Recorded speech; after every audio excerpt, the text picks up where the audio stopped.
Brian, thanks for coming today. The White House and other economists last spring and fall were talking about inflation being transitory, and I think at least the expectation when we were talking about it last spring was that it was going to be well taken care of by now. What did you get wrong? What did economists writ large get wrong? And why should Americans be confident when you say prices are going to get better later this year? So I think that if we look at the situation earlier in the year, a number of projections and forecasts have come out differently than we anticipated. If you look at employment, for example, virtually nobody was projecting that we would see unemployment fall as quickly as it has and get to 3.9% by the end of this year. That's 4 years faster than the median forecaster. And so I think we've seen a number of unanticipated outcomes.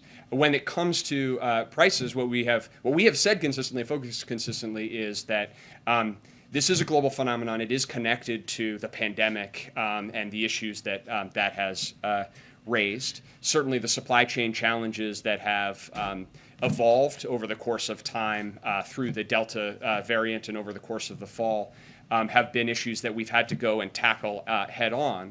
But I think that the nomenclature aside, we find ourselves in a position now where we're looking forward, and most forecasters are projecting that the price increases will moderate. Our focus here is looking at what are the concrete, practical steps that we can take to try to help ensure that outcome and try to help accelerate relief where we can, where we appropriately can. So when it comes to something like the supply chain challenges, those manifested more significantly than people were anticipating over the course of the summer and early fall, both because of COVID factors, but also buying behavior of major retailers and major freight movers.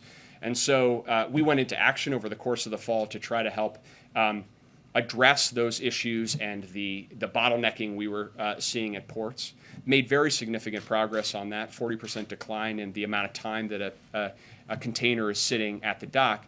And at the same time, we still have work to do on that front, which is why even this month we're going to take additional steps with ports across the country to set up inland locations to move products and impose new fees on empty containers that are sitting idle at our ports.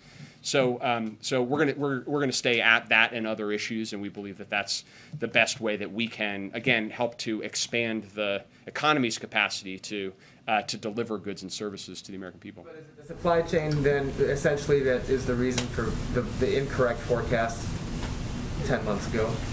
Look, I think that our focus now is on assessing where we are and trying to address the issues in front of us in an effort to try to accelerate the course of the recovery.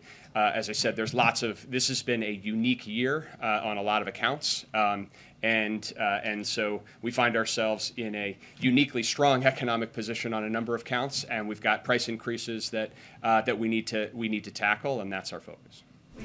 Thank you, Jen.